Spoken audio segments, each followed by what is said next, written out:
Alison, it's an absolute pleasure to have you on the podcast today. How you doing? I'm good. Hi, Adam. I'm really happy to be here with you. We No, made you it. are. Yeah, It yeah, we made it. We're happened. here. We're here. It's all set up. Yeah, it's a pleasure to have you on the podcast. And what I'll do, before we kind of get into it, I'll just kind of go through a bit about your bio and who you are.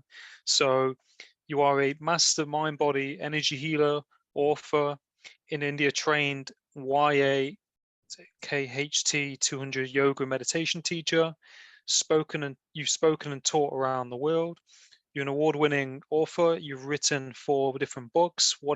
And the first book is What If There's Nothing Wrong? The second book is an international bestseller, also Vibrational Upgrade, A Conspiracy Bliss. A The third search book, before your bliss. that's the one. And then Reasonable Dragons is the third one. And then The Dragon Master, is it Creative? Create tricks. Creatrix. So I can't even read my own handwriting. So yeah, so I mean, it's really interesting about the work that you do, and like, how would you say you kind of got into this, and where do you want to start with it? Um, it was just a natural flow, really. My mom kind of observed me through my life, obviously, as moms so lovingly do. And we were close. And around like age 13, she's like, Alison, you have this ability with understanding people. You might want to go into psychology. And I did as my first major in college. And after 3 semesters, I was horrified because, they were focusing on using hard science. They were trying to prove themselves as a hard science at the time, psychology was, and focused on using it for capitalistic gains, like in human resources. It just wasn't about answering the question, how do we be the happiest, most thriving versions of ourselves, which is what I've been basically doing my whole life. And so this, all that I created has come in as an answer. How do we be the happiest, most thriving versions of ourselves? Yeah, I think that's really interesting because, like you said, you fell into the world of psychology and connecting with people, interested in people, but you kind of saw like more of like a deeper side to it, if that makes sense. It's not just about statistics and capitalistic side of things. There's more to human beings, human life, energy, things like that. Yeah, you could say I perceived the holistic. I perceived what the Western model was missing. And God bless the field, it's grown. That was my experience in the early 90s. And then the field in America of psychology brought in something called positive psychology, a branch of it. So I mean, that's interesting. They brought it in, I think, in the early 2000s.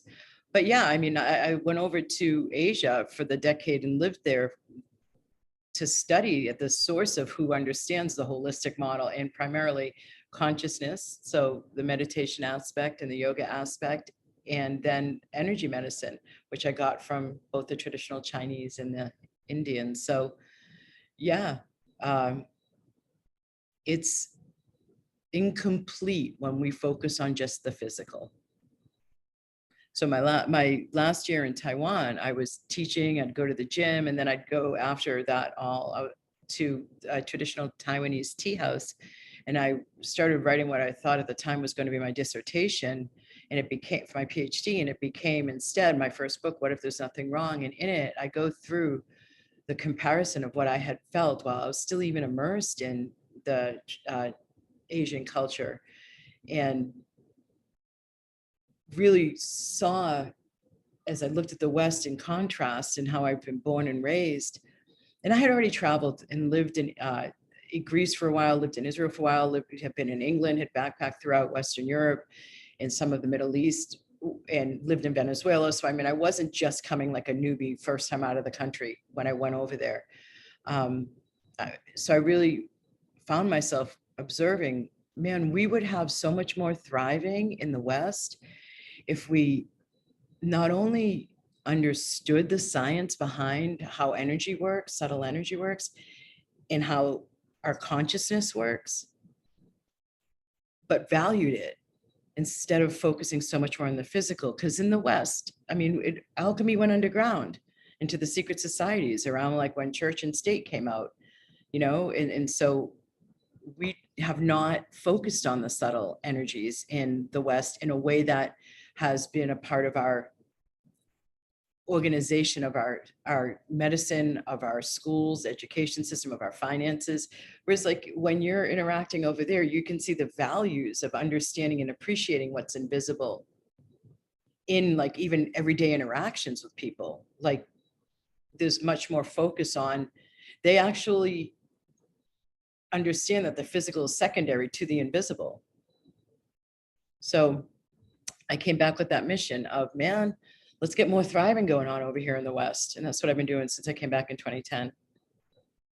No, I love that. And I think, like, it's very true what you said. Like, the East is, you know, like over in India and, different countries over that way, it's very kind of different over here in the West, isn't it? I think, like you said, we're very kind of caught up in, go, go, go, here's a pill for your problem kind of thing.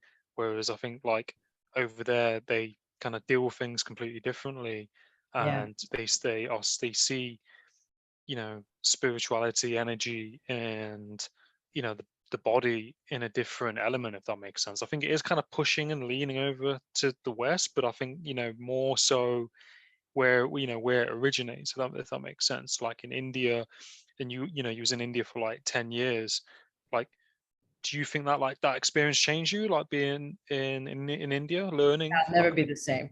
I was in Taiwan. I was teaching in an international school, and I was in Taiwan for the decade. I was only in India for my yoga teacher training, which was a month-long intensive. But during my Chinese New Year breaks between semesters, I traveled all throughout Southeast Asia, all throughout. I kept going back to Thailand. But even when I was on break, I did travel to all throughout Southeast Asia, but Thailand was like the best. So I just kept going back. I even had friends who were like trying out the new beaches as they were opening in Vietnam, and they like cut their, not to say anything bad about the beaches in Vietnam, but at that time they were just starting to open to tourism. And Thailand just has such a smooth system for tourism. So they like cut their vacation short and came and joined me in Thailand. Somebody did that from India too. So what am I saying that for though?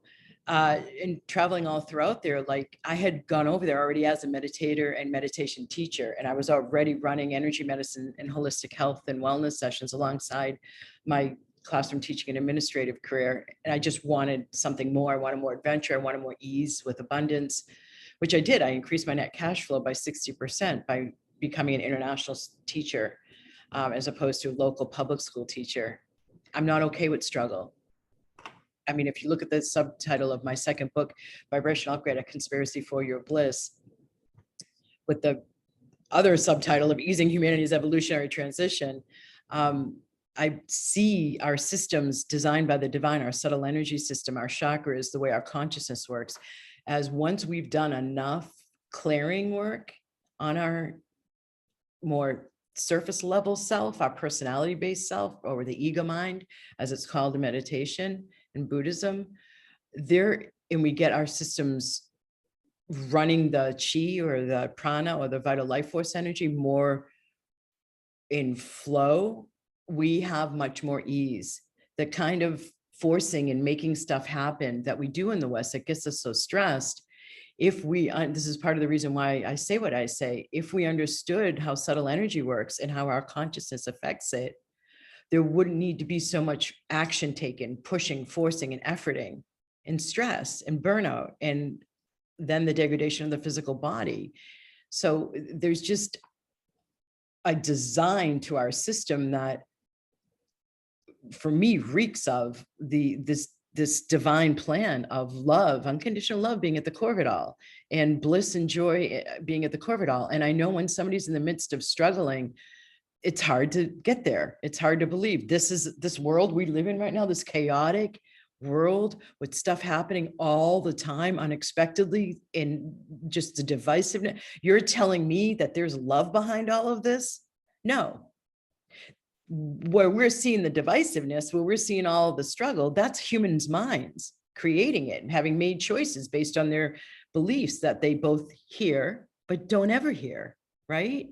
So when you get more clear of our conditioning, our imprints from our parents, our past life karma and contracts and traumas, and we are actually more aligned with our higher selves, as we call it in yoga, Our choices are different and we don't create as much struggle, whether it's in our own personal lives within us, and then our family unit, and then our community, and then more and more of us doing that, so that more and more of our society elements get aligned.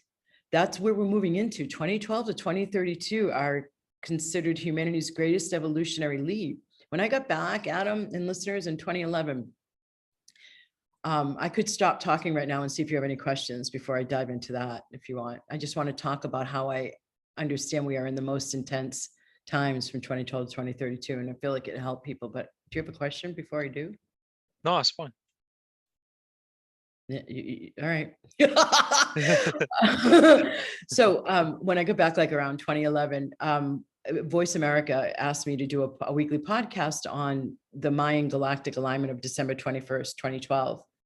And I wasn't doing anything in my business facing the public. I was taking people, clients of mine, on private VIP retreats, because I live on the west coast of Florida.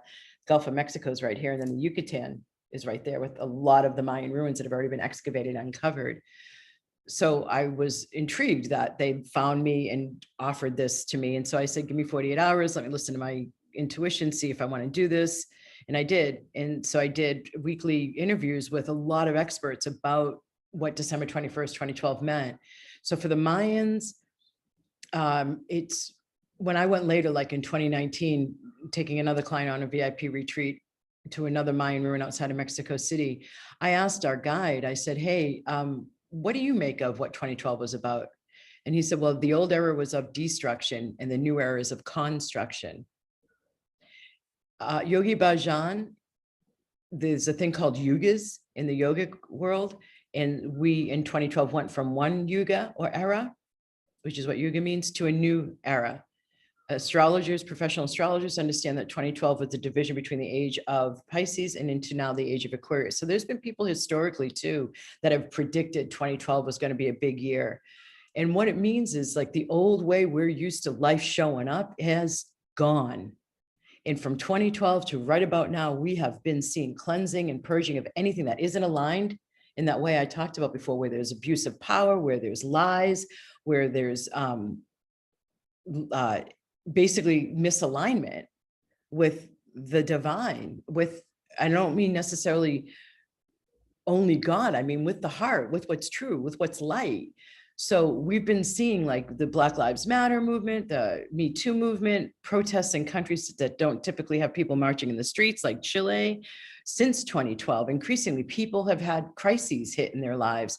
And I've had so many people coming into me since even 2011 with multiple crises. They lose somebody they love, they lose a job, there's divorce, there's a health challenge, like just getting nailed. And what I understand from the mountaintop or biggest perspective possible is, and from my background as a meditation and yoga teacher, is that we are meant to be living from beyond our ego mind, the part of us whose thoughts we hear that's attached to our personality, almost surface level self.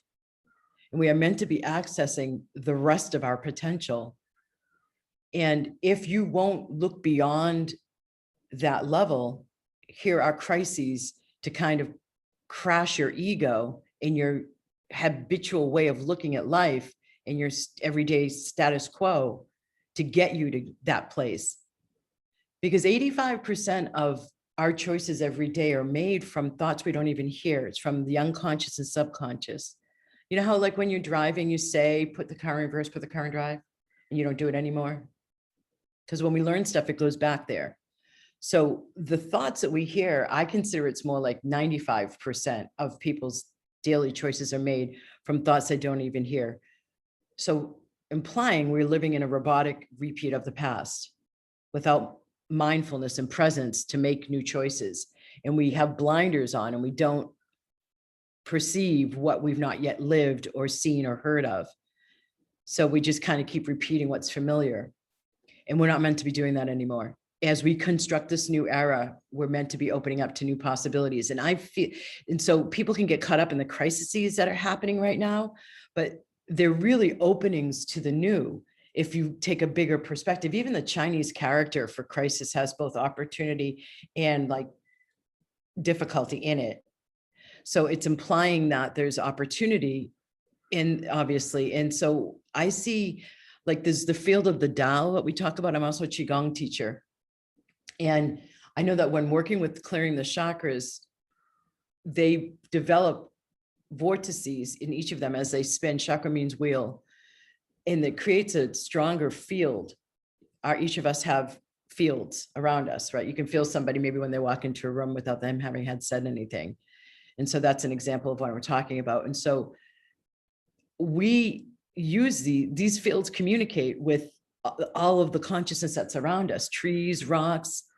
And those of you who work with the law of attraction, the stronger your field is, the clearer your chakras are, the more your chi runs throughout your system, the more powerfully you're going to work successfully the law of attraction. I have renamed it the field of unlimited possibilities, because we are living in cutting edge times right now. And the work I do is about exploring what else is becoming possible now, with the people who work with me. I think it's Good listening, mate. yeah, well, it's been doing this a while. But no, it's yeah, no, it's very true what you said, and I agree with you. And I think, like, in the past, say 2012 to now, there's been a lot of shifts, a lot of changes, Yeah, and we're not really born to kind of stay in the same place. We're constantly evolving and shifting. And what you said is the main calendar, and these terms of, we're kind of in these sequences of growth, and spiritually as people. And you know 2020 was a significant shift for a lot of people. I think it made me, like you said, you were talking about, like, people kind of shifting and changing, if that makes sense, and their focus. And I think that was probably a key element where I shifted a lot in that period, and made me reassess where I want to go. But I think, like you said, there's so much information, there's so much kind of stress and pressure that we're not really designed to kind of be dealing with. If you think about, where we came from as human beings, and a lot of this material kind of structure and society and all these different things that are happening out of our control, we're not really designed for that. And through meditation and yoga, and you mentioned, like, your chi and your chakras, by kind of having those aligned, by the sounds of it, enables you to kind of think more clearly and be healthier as a person. Because I think, like, through life, and like you said, like energy frequencies, if you're around certain things that you don't necessarily enjoy, people, situations, or whatever it is, yeah, that's going to kind of create a fog in how you see yourself and the world. And you mentioned as well, like, belief systems and people and their background. And I work in the field of, like, mental health and people, and like you was talking about, like, people's families and upbringing. And I see it on a daily basis, or hear it on a daily basis, people saying, I can't do XYZ because of this experience. And I think a lot of people have negative experiences, and it kind of is like it puts a corrupted file in their system. But I yeah. mean, It's a you great way of can't, putting it.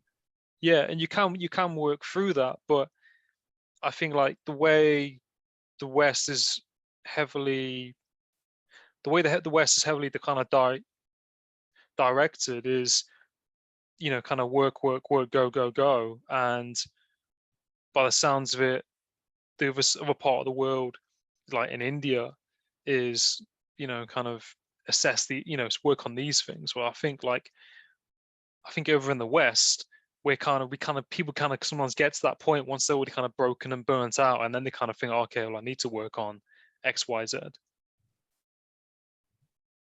So one of the other things I have been saying, as increasingly I was reaching more and more of the public and was in front of the public more and more people, is what if we didn't need struggle in order to grow and evolve?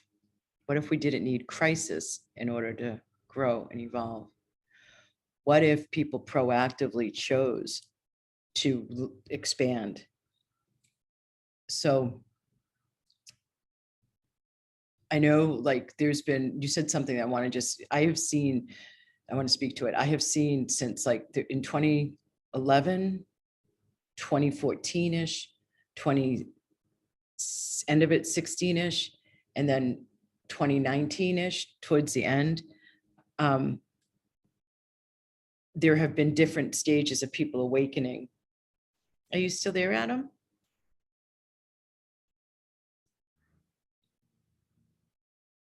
You're on. I'm still here. I just had to let the cat in. Oh, okay. I'm so sorry. It's okay. I'm looking after my friend's cat.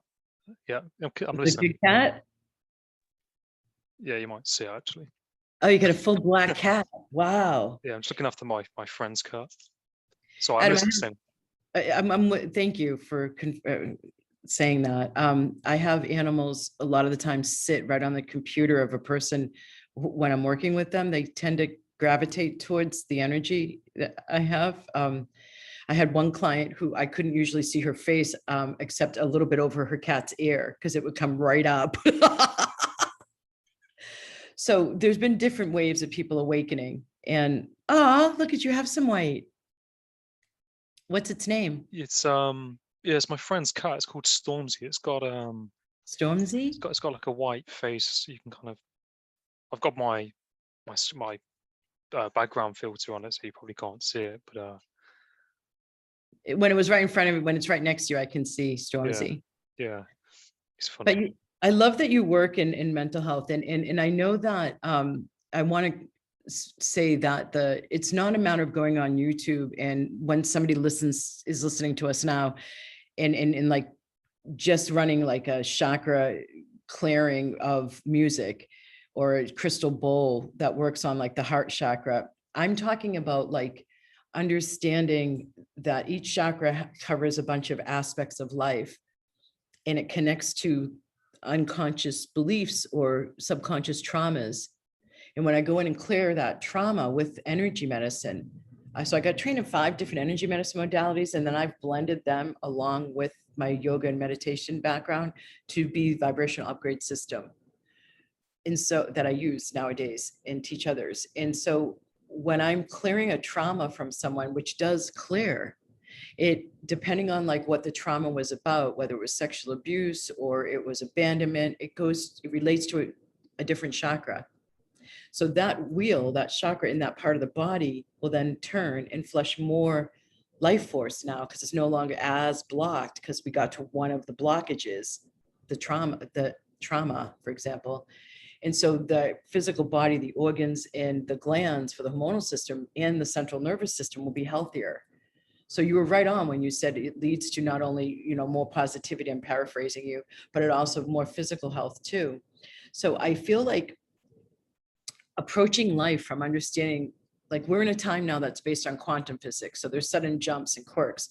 It used to be Newtonian physics, and that's what's one of the things that's shifted in this time. I don't know if everybody's just listening and not watching. His face is getting massaged by the cat's tail. Yeah, it's funny, isn't it? A totally big long tail. It's almost like she's caressing your Yeah. cheek. But no, I'm listening to what you're saying. Like Trauma it's can be cleared, and we believe it's solid in the West. We believe it's real, and we make our thoughts real. And that's why I in part also left the psych major, because it's talk therapy. You keep talking about the same problem. What it does is energy, everything is energy at the subatomic level. And if we repeat a thought over and over and over again, not if we have it one time, you guys don't worry, not if you have it 10 times, but if you repeat it over and over again, or it's something that's laden with heavy emotions in a moment that's really strong, like the death of somebody, that will collapse the wave into a particle. And that's how something becomes physicalized.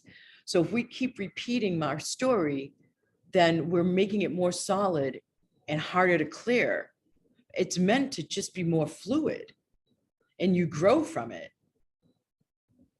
Yeah, no, I agree. And I think the thing you're talking about, and the law of attraction and thoughts, like there's that quote, isn't there? I don't know who said it, like, thoughts become things, because Yeah. you think about law of attraction and how we kind of work as people. It's very like we're like how our thoughts and our energy kind of bind together, with our actions. And you see people and the way they think, they might think negatively about themselves, or they might have Yeah. a certain view on things. And it's like, well, that's what you're drawing to your reality. If that's how you Yep. think or feel about yourself, you will become that. You will draw that into your experience based on, the way you think and your beliefs. And I think it's not kind of spoken about enough in some sectors. I think, it's only until I think you kind of become an adult almost that you kind of start realizing these things. And people, I think, are talking about it much more and more. But like what you said with, Yeah. energy and the body, people, I think, or what I've, kind of found is people kind of they can hold their emotions in their body, and then that kind of can cause Totally. other problems. Trauma gets held in the body. When we have a traumatizing event, it has to go to the subconscious, because our conscious mind, it's traumatizing. It can't feel it. I could go into so many different directions here with what you just said. But didn't you feel magical as a kid? Like, weren't you able to kind of like manifest what you wanted as a kid? Yeah, I mean, I was, my upbringing was very, very good. Fortunately, I my mum, I remember my mum cleaning like a warehouse, and there was this long kind of boardroom with a table, and there was this chair, this big kind of director's chair in the center. Mhm. And my mum basically said, you won't have to do this kind of job. You'll be one of those people who sat in that chair, kind of thing. Brilliant. And I think, my mum's a psychotherapist now and stuff like that. But people do certain, yeah. So she's gone on and done that. But people do certain roles for the time being. You got to do what you got to do. But I've Totally. always kind of been told that the world's your oyster, kind of thing. Life's what you make it, and I think that's how things should be. But I, you're talking about trauma. I kind of had trauma in my. I don't know if you read my bio or you, but I've had PTSD in the past from an accident when I was like 13. So I kind of, when you talk about trauma, I understand what it's like because I've had that myself and how that feels. But I think when you've had trauma and you've worked through it, you can kind of it makes sense. And I think you see people who sometimes they've had things happen and they think there's no way out, but there is, if that makes sense. Yeah. That's why I was just saying what I was saying before. It's not real. It's not Mm. solid. Um, oh, that's fantastic. Is this a Liverpoolian accent? I have a dad from Liverpool, but I'm from Nottingham, so I'm from the part of the Midlands. Nottingham. That's where I'm from originally. Wow. It sounds more Liverpoolian than Nottingham. I'm not that good, but I'm Yeah, somewhat. I'm there a lot. it's probably part of my dad coming through. That's cool. That's um, cool. but yeah, it's interesting with with energy, and I think like before we start recording, you mentioned like the Queen and how the Queen's death is kind of kind of rippled throughout the world. I think. Like, what do you think about this situation and how people's energy is being affected? Okay, so everything's coming into a rebalancing, and that's like the divine feminine and the divine masculine. So like taking action and having no still time to listen to your body, your heart, your guidance, going out in nature, just being with yourself and having room to expand. That's all the yin, like the yin yang, that Taoist philosophy. That is what acupuncture, qigong, everything comes from in the Chinese culture. The yin yang. The yin is black, and the color black, like the womb, and that's the feminine, and the yang is the white, and that's more the action orientation, the outward stuff. Are you all of a sudden not able to hear me? Because my mic's been, I No, haven't done. no, no. I'm pointing to the. Is that you mean the Oh, yin and you yang? have that on? Yeah, I wear it. Yeah. Oh, brilliant. You on about this? You're talking about the Totally image. on about Okay, that. cool. Yeah. Yeah. Okay. So that's, look at it. I mean, it's rebalancing. And then us, like the spiritual and the material is rebalancing. So I find I have a lot of people coming in who've been really loving, soft, kind, compassionate people, rejecting money, saying money is the root of all evil, or those kinds of beliefs. And they live more up in their heads, or they connect with the angels. They do a lot of like stuff focused on the spiritual, but they don't let themselves ground down into the physical for a variety of reasons. I've spent the years clearing. And then there's the really materialistic people that haven't yet really tapped into their spirituality, that it come to work with me, because in these spiritual awakening times, which is what 2012 to 2032 is about, they're awakening spiritually. They're becoming more sensitive. People, you know how more people are focusing on food allergies or skin, and the skin has more issues. All of that's opening to the sensing, to the energy, as we're in these spiritual awakening times. So the physical and the spiritual is rebalancing, but people haven't understood like what's happening. And so in this rebalancing, the Queen's death is an interesting timing, as we're in the year that starts us on the next 10. We're halfway through 2012 to 2032. And now I perceive it's the building time, where it's starting to make choices individually and collectively to organize our societies in a new and different way that is aligned and that is balanced.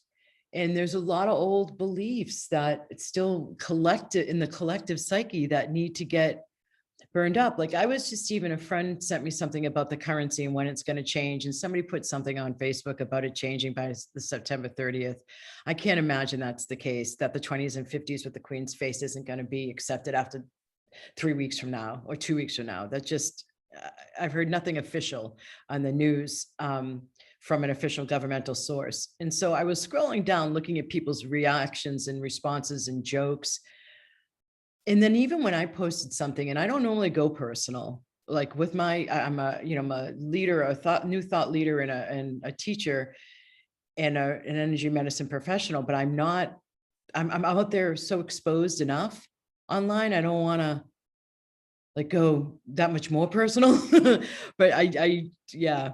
I mean, if I had my way, I wouldn't be out there so much, public facing, talking so much.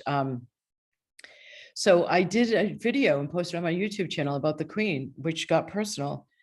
And I find that, I remember riding on the tube going into from Heathrow into London and reading about the law that was made. And I'm not sure if it was UK wide or just England, where all CEOs by a certain year had 50% of them had to be female. Your television, and I love Gogglebox, man. The show, I love Gogglebox. It lets me learn so much when I'm there. Yeah, it's So, funny. isn't it?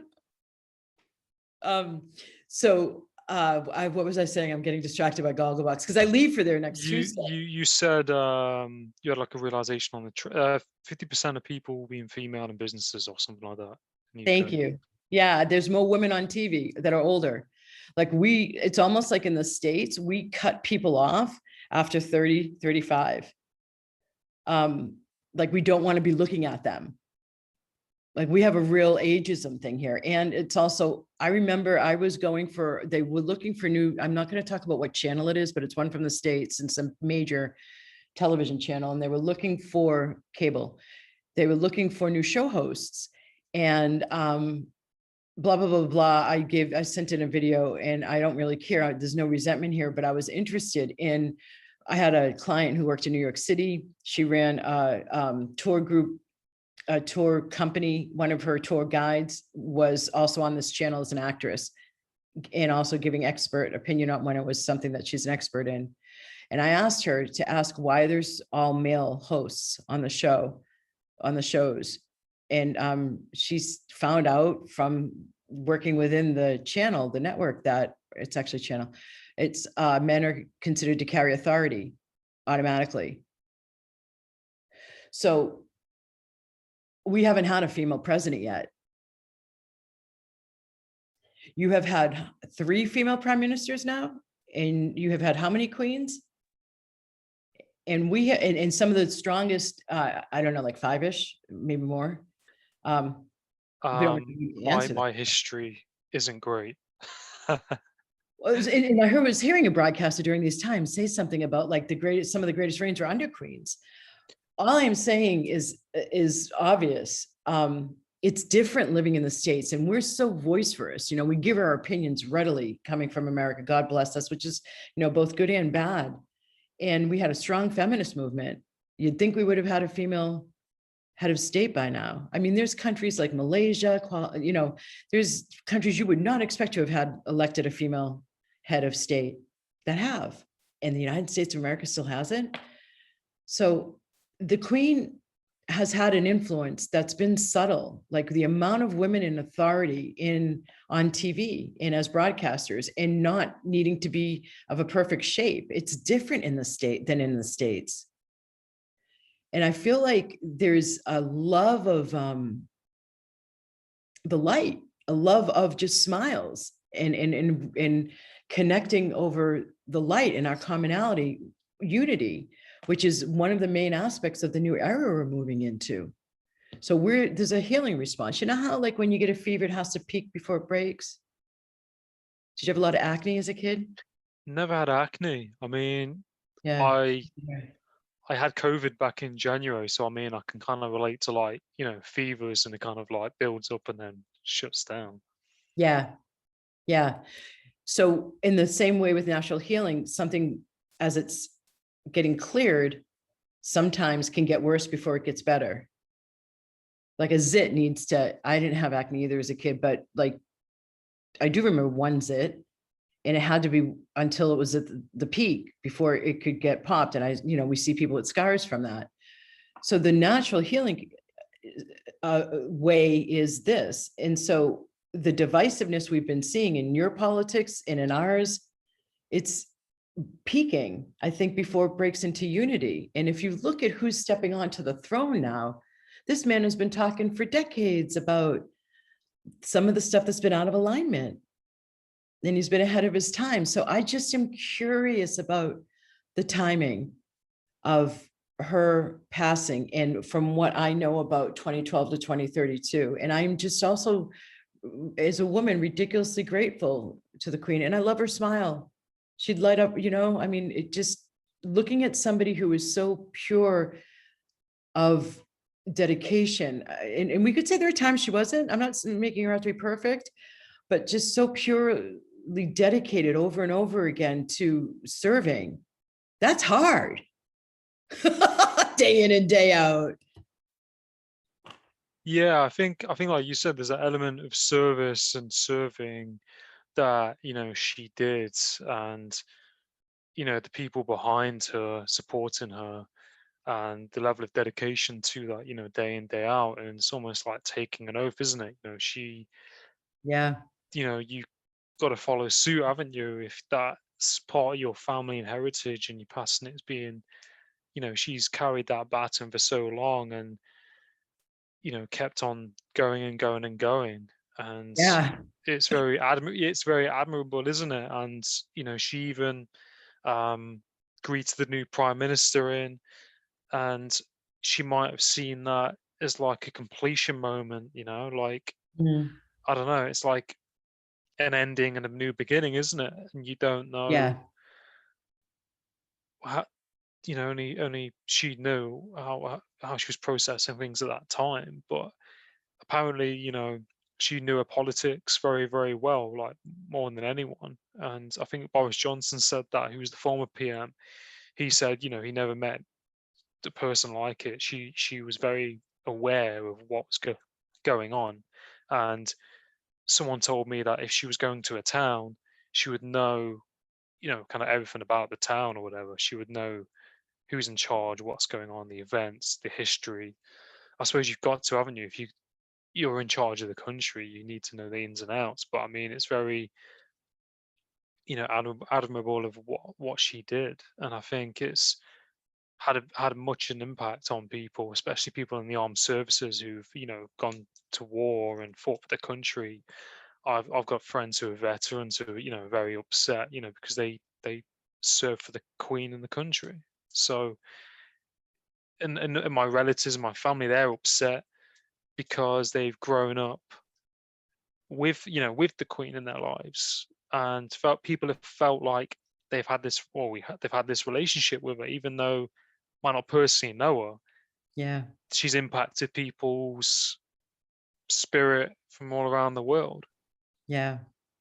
And as part of that unspoken thing, I also have been saying, particularly when I came back fresher from Asia, um, we tend to take that which is invisible for granted. So that's energy, that's love, and her presence. And I think it's going to become increasingly obvious, this, I'm going to say, the space she's been holding that we haven't even been aware of consciously. And if you look at the work I do, it's about flushing what have come to call the back of the house consciousness.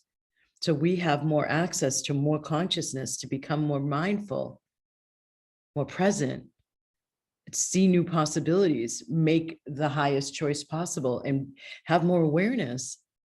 And so I feel like her presence has been this, at times not silent, but the impact, it's been like, I heard stories, people, I've had it on nonstop.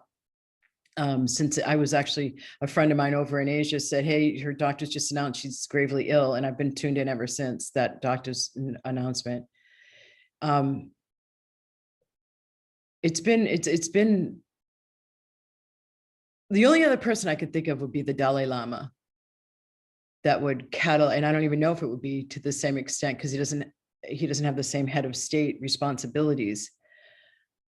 It's phenomenal. And I feel like the reactions people are having, like, that are non-royalists, and saying, like, I didn't expect myself to even have a reaction, and they're sad.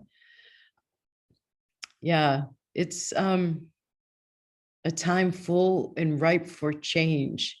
And I know she was 96 and everybody knew it was inevitable, obviously. But there's still the element of shock to deal with. And so one of the things that helps with shock is if you go outside and get your bare feet on the ground, or you get your back up against a tree, or you walk in nature, or even like hold a rock in your hand, just get you on the material plane so you can come out of like where shock can take you, so you can get back in your body. You could also even touch like your wrist, touch your elbow, touch your tops of your thighs, like touch your body. Dance if you are able to, make love if you're able to, like, be in your body, do something that will keep you connected to your body during this time, because shock and trauma tends to take us out of our bodies. Yeah, no, definitely. I think it's that shock, isn't it, that can kind of have a ripple effect on people. And like, for example, the Queen's death, other things that happen in people's lives. I think, like you said, it's really important we stay in our bodies, stay, try and stay grounded, and the best we can by doing the things you mentioned. um and I think it's something that we're more aware of. I think, I work for a corporate company, and a lot of them, I work as a health and wellbeing coach for this company in the UK, and it's always kind of talked about, look after your health and well-being, do XYZ things. I think it's kind of coming more into the West. I think especially in corporate companies, because I think they realize if we're not doing things for ourselves, and we can't do the job that we got to do or show up the best we can, and Adam, then I need to interrupt you here. yeah, Look at what you just said, and look at why I said I left the psych field, because so much it was focused on proving itself as a hard science. So it could be considered something to value, hard science, and its capitalistic application. What you just said was corporations are realizing we will work harder, produce more. Yeah. If that's the motivation that they need to use to get them to start like having better insurance that includes holistic treatments and looks after the mental health, okay, I'll accept it. I just wanted to point that out.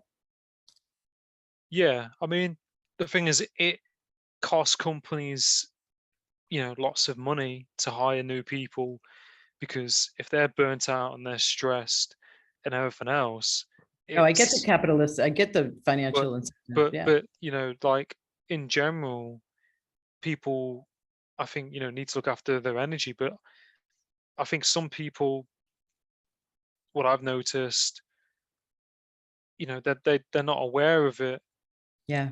and I think in the West, it's not something that is taught to us. I think, like, unless you pay Sure. for a course or you get involved in that thing, it might be someone introducing you into yoga or personal development.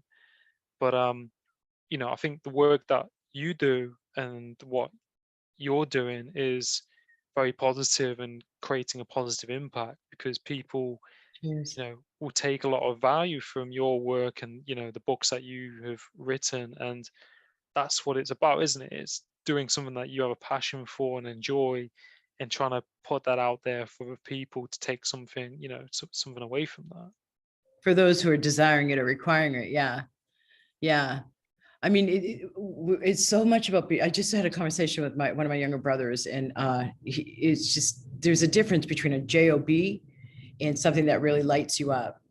And that's another thing that's coming back into balance as part of the spirituality and materialism balancing, where and it's part of why I say our systems are designed as a conspiracy for our bliss, because I could go into something more specific about the third chakra, but we have a body.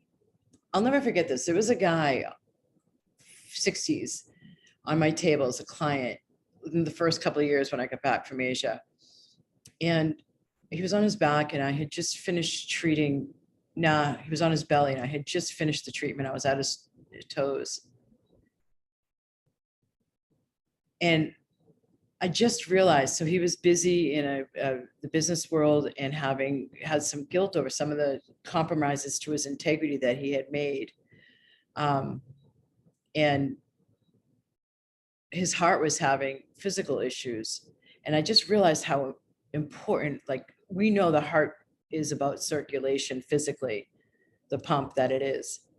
But as far as like metaphysically, beyond the physical, metaphysically, that heart chakra is also the house for our spirit. And what if something makes us feel lighter? We're meant to be listening to that. The Chinese and the Hindus, behind yoga and behind the Chinese culture, both have said in ancient wisdom from 5,000 years ago, they believe the heart chakra has the spirit. That's where the spirit resides. So if we get lighter about a choice, that's actually intuitive guidance, information from our spirit. Do more of that. So the more juice we have for life, like the queen, and the juice we have and the love we have for what we do, the longer this is going to last, this physical body, and the healthier we're going to be, and it's going to build on itself.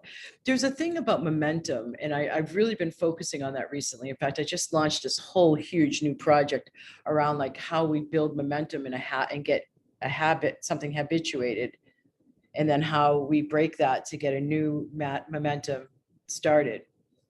When something gains momentum, it's like, the train going downhill. You want to catch it before it starts, or as it's just starting, before it picks up speed. The tools from 5,000 years ago, meditation help for sure. And that's what I'm focused on, is the redirect. So if you find yourself going into like negative worry or fear, if we were to clear the back of the house consciousness and get you lighter, you would have more predisposition for yourself to have lighter thoughts. There's an overall texture to the mind. And so the more you clear, the lighter you are, the more likely you're going to have, in more easier time you're going to have following the thoughts that build momentum towards that lightness. So there's something like this. Yeah.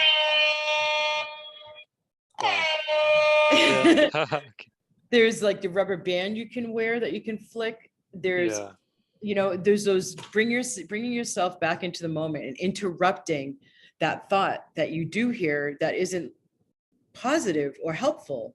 My first book's title, What If There's Nothing Wrong? You could talk back to your mind. It's a tool in Tibetan Buddhism. It's a tool in Western cognitive behavioral psychology. Question your mind. Wait, what if there's nothing wrong here? And then the redirect, which is a meditation term to get on a new path, to establish a new momentum, is okay. Okay, I hear you, mind. You're complaining, but what if there's nothing wrong here? How does it get any better than this? What else is possible? Because a question invites the subtle forces around us in to help with actually answering it. Because nature abhors a vacuum. No, Yes, I agree. I think, like it's that perspective, isn't it? And that redirect. And I was having this conversation with someone the other day about like job interviews and like worry. And I said something like, but are you going to die from that situation? Good. Is it going to kill you? No. What? Yep. Once you've gone in that situation, how does that feel?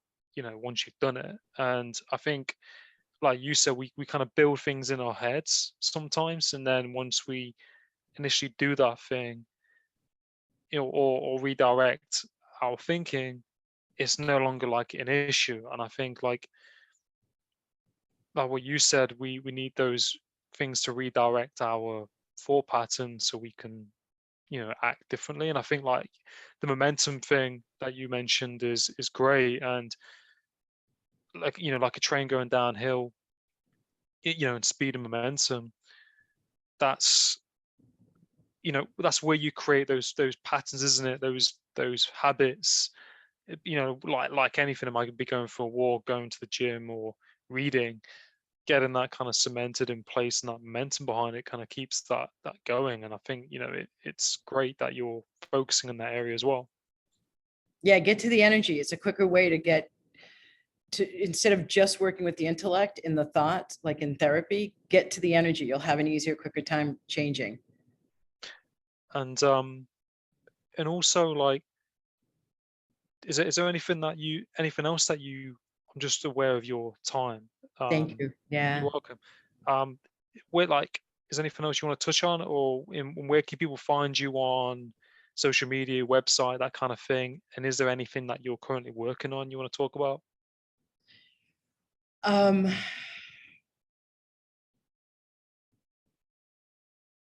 There's always, there's a brand new project that's about to launch out there. It's a great time to get in on my web, start getting my emails. There's a load of effort through videos and energy in clearings for free that it's going to go out to the people who are working with me just on the email list. So now, and there's a product for like, it's ridiculous amount. If you see it online, it's all designed towards breaking the momentum to negative patterns and establishing a new one. So it's going to be available there too, on I think Facebook and YouTube. So on YouTube, I'm Alison with one L, J middle initial, Kay. It's the same thing on Facebook. You need the middle initial J, because on Amazon for my books is another Alison K, who doesn't write about what I write about. So you could use that, Kay. I know I'm talking to a UK audience somewhat, so that's great. It's easier. .com or vibrationalupgrade.com. On Facebook, I also have a free group, Vibrational Upgrade. That is a great way to get yourself uplifted on a daily Monday through Friday basis. So yeah, it's an amazing time to be alive. And if you believe from one of the highest perspectives possible, we all chose to be here during these most intense yet auspicious times, to be in a body on planet Earth.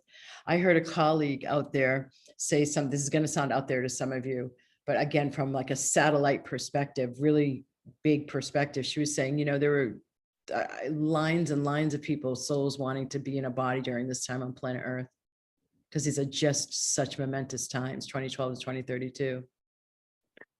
Yeah. So the mind likes to, another thing that might be helpful is the mind likes to interpret things from a small myopic perspective. And what the soul or the universe is meaning is usually the exact opposite.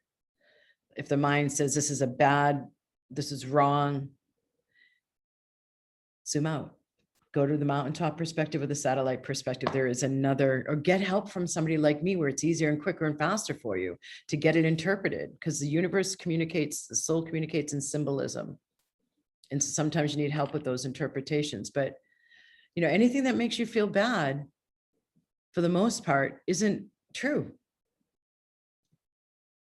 I know that might sound radical, but it's true. When you feel lit up, that's aligned with source. When you're making yourself feel bad and wrong and you're feeling depressed, there's a lot of lies and stories that aren't true in your head that you're listening to. So on that note, that's what I have to say.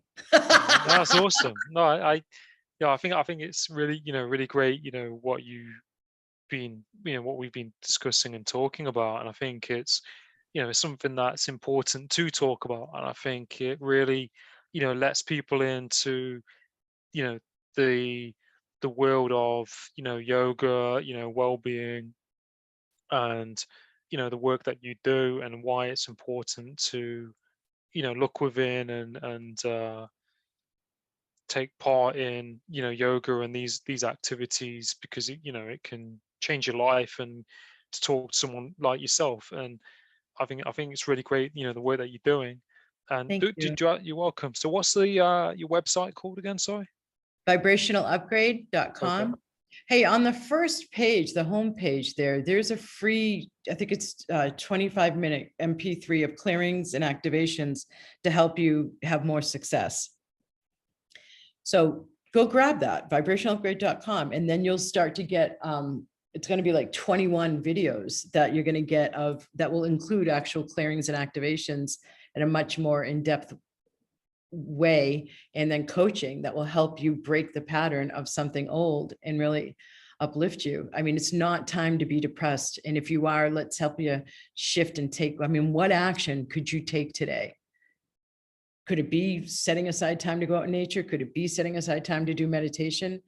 It is about somewhat action. And one of the things that I'm seeing in the last couple of years, and I think this is why COVID got so exaggerated in part, is because people resisting taking action when they know that there's something that they could be doing, and they just have self-sabotaging thoughts that take them away from doing that thing that uplifts them, but they just make self-sabotaging choices that takes them away from doing that thing that could uplift them. And again, that's partially momentum. And the more you clear out the heavier energy, the easier it is to establish new momentum. But their action is key right now to help slice through your old patterns. Just do something different, drive home differently. Yeah, definitely. No, I totally agree. And I think like it's venturing out of, your normal routine, isn't it? And doing new things that are, good for you, like you mentioned. It doesn't have to be huge. It doesn't have to be huge. You don't have to all of a sudden tell yourself, I need to start making smoothies every morning with green drink, and then you feel by next Tuesday. It doesn't have to be some big overachieving kind of goal. Eat an apple today. Yeah, no, definitely. Yeah, it doesn't have to be a massive mountain, does it? You can start, and do small things that, become big things, don't they? And like, Yes, momentum. yeah, definitely. And Okay, I could keep talking with you no, for a long yeah. time more. Thank No, it's you. fine. No, you're most welcome, Alison. But I hope you have a lovely day, and You as well. wish you Lovely. everything. I wish you all the best in everything that you're doing, and speak soon. And it was wonderful that you're watching your friend's cat.